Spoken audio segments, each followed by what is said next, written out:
The creepy murder in room 1046. Do you all know about the creepy murder which took place in the Hotel President, room number 1046 in Kansas City? The murder is very creepy and the story is very interesting as well. So, I prefer you watch the complete video without skipping any part. Aloha, my fellow crime junkies. Welcome to our channel. Welcome back to yet another mystery that remains unsolved. Today, we will be investigating the most mysterious murder of Roland T. Owen. Grab a snack and a drink and let's get started with the video as though it's very interesting, you know. In 1935, on Wednesday, 2nd January, a man named Roland T. Owen checked into room 1046 of the Hotel President in Kansas City at 1:20 p.m. He appeared to be between the ages of 20 and 35, according to the witnesses. He had brown hair and a cauliflower ear, as well as a scar on his scalp, which is visible above his ear. When the bellboy, Randolph Probst, assisted Owen to his room, he was dressed in a black coat. Owen brought only a toothbrush, comb, and toothpaste, according to Probst.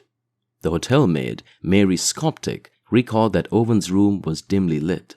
In the police interrogation, Mary reported that Owen was either worried about something or afraid. Soptic returned to Owen's room at 4 p.m. with fresh towels. Owen sat calmly on his bed in a full suit, the door unlocked in dim lighting. She also noticed a notepad with the words, "Dawn, I'll be back in 15 minutes, wait," written on it. Soptic arrived at 10:30 a.m. the next day, January 3rd, to clean the room in which Owen was staying. She noticed that the door to the room was locked from the outside, and she assumed that Owen was not present in the hotel. Owen, on the other hand, was sitting inside the room with all the lights turned off. Soptic thought someone had locked the door from outside. Owen received a call to which he replied, "No, Dawn, I don't want to eat. I'm not hungry. I just had breakfast." Owen repeated himself saying, "No, I am not hungry." Soptic returned to the room at 4 p.m. to deliver the fresh towels. She heard two male voices coming from inside the room. She knocked on the door and was greeted by a manly voice. The man inquired who was at the door. She claimed that she had come to deliver towels, but the man dismissed her. On January 4th, the situation became even more creepy. At 7 a.m., the hotel's phone operator noticed that Owen's phone was not working. Probst, the bellboy, was dispatched by the manager to repair his phone. Probst knocked on Owen's door, but he never answered. The hotel management sent Harold Pike, another bellboy, into his room at 8:30 a.m. To get into Owen's room, he used the hotel pass key. Owen was found naked lying on his bed, apparently drunk, and the bedding beneath him was dark in color, according to Pike. The bellboy returned after repairing the phone. Owen's phone was found disconnected from the hook again at 10:30 a.m. When Probst went to fix the problem, he was met with utter horror. The most terrifying thing appears to be there. Owen was kneeling on the floor when he opened the door. There was blood all over the place. Blood was splashed all over the walls, ceiling, bath, and bedding. Randolph freaked out and left the room as fast as he could. Owen was discovered in his room, covered in gruesome injuries. His neck, wrists, and ankles were all wrapped in a cord. He appeared to have been tortured and strangled. He had been hit on the head several times. He had a fractured skull. He was stabbed with a knife several times in the chest, puncturing his lungs.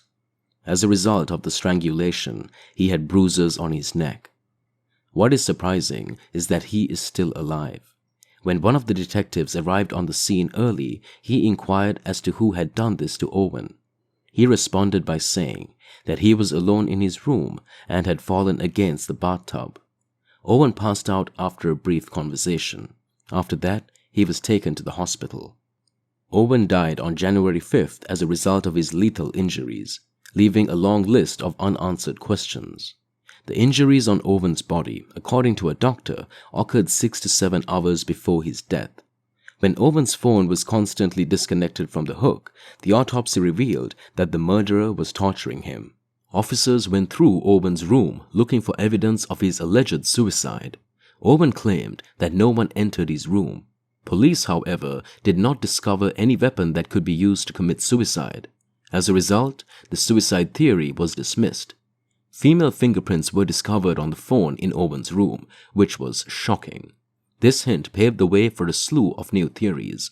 Roland Owen was discovered to be faking his name as the case progressed. Owen had informed hotel management that he was a Los Angeles native.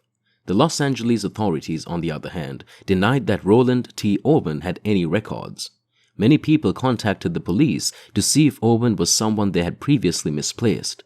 In 1936, a woman named Ruby Ogletree identified Owen as her son, claiming that he was Artemis Ogletree, not Roland T. Owen, to the police. Before his death, Artemis had written Ruby 3 letters. Ruby claimed that the letters didn't seem to be written in Artemis's handwriting. Mrs. Ogletree also stayed in Kansas City during her child's murder, further complicating the investigation. Possible murdered sends anonymous messages. Soon after Artemis's death, the burial authorities received a random call. A man insisted that they bury Artemis in the Memorial Park Cemetery. He promised to pay Artemis's funeral in full.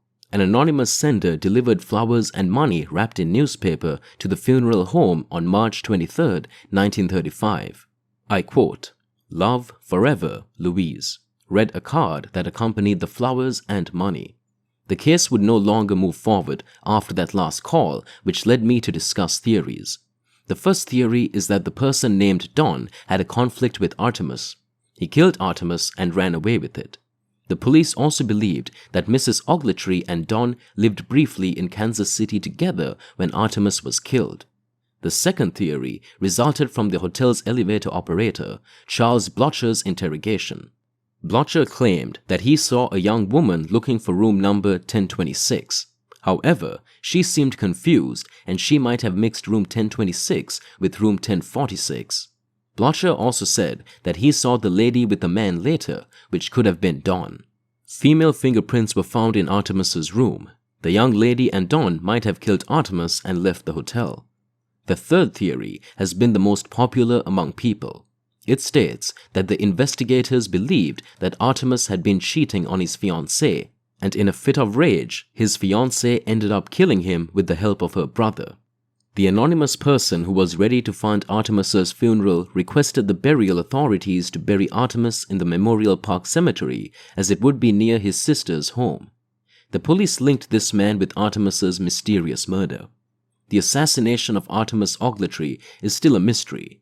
There was insufficient evidence to convict anyone.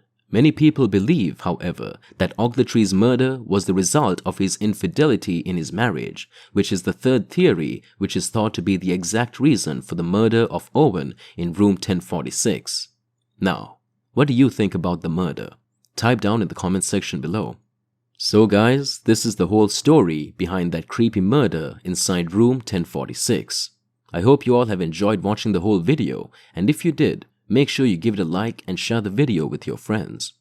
Also, subscribe to our channel for more content like this and push the notification bell so that you will never miss any of our new videos. Watch other videos till we upload next, just like ones which are on your screen now. I'll catch you in the next video.